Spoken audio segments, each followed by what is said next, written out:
Good morning, everybody. I'm meteorologist Taylor Stephenson with 13 News Now. Here's your tropics update as of 8 a.m. on September 23rd. All eyes are on Tropical Storm Ophelia as it did make landfall earlier this morning in parts of southeastern North Carolina. Of course, the effects from Ophelia were felt yesterday and will continue to be felt today. We're seeing some light rain across parts of our eastern shores. We are sort of seeing some of that light rain moving into the peninsulas now. Heavier rain moving into parts of the south side, but I do want to pay your attention to northeast North Carolina. This band that is spinning across our area has had a history of producing tornado warnings.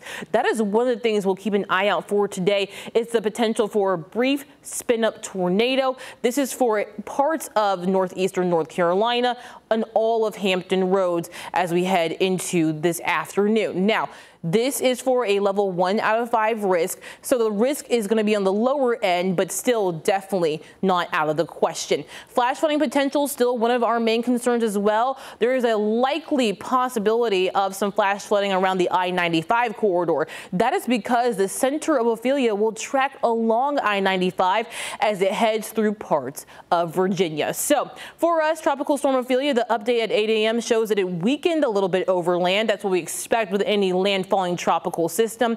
Now down to 85 mile per hour gusts and 65 mile per hour sustained winds. Forecast to continue to weaken as it rolls over land. Tropical storm warnings, though, still in effect for those wind gusts up to 40, possibly 50 miles an hour for our viewing area. This is for the eastern shore, Hampton Roads, all the way down into parts of the Outer Banks. Now, BUOY reports right now are showing that right outside the Outer Banks, we are seeing those wind gusts up to 50, 51 miles per hour with surf height up to 17 feet. So let's time it out for the rest of your Saturday so you know what to expect for the first and second halves of your weekend. Right now, very on track. These models have been doing great in terms of keeping up with what we should expect with Ophelia. The heaviest rain moving through our area starting around now and lasting through lunchtime. We should get some drier air, though, on this eastern side of the storm. The center of Ophelia down here by 3 p.m.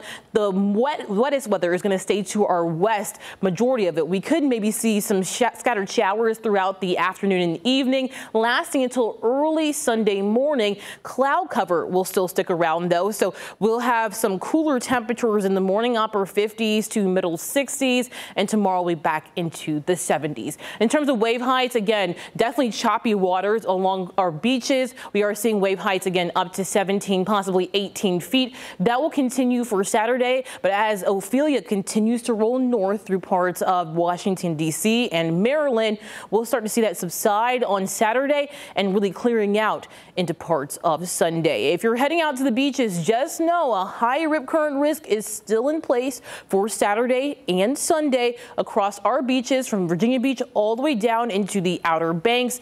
So again, Ophelia creating the potential for flooding, tidal flooding. We also are looking at the possibility of those higher surfs, high rip current risk, and again, the possibility for a brief spin-up tornado.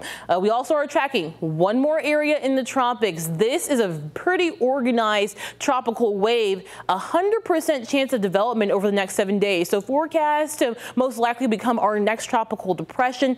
If it becomes a named storm, it would get the name of Philippe. This is all to show you that we are still in this peak hurricane season. We are going into October, and as we head into October, November, our activity for the tropics starts to lower, which is great news.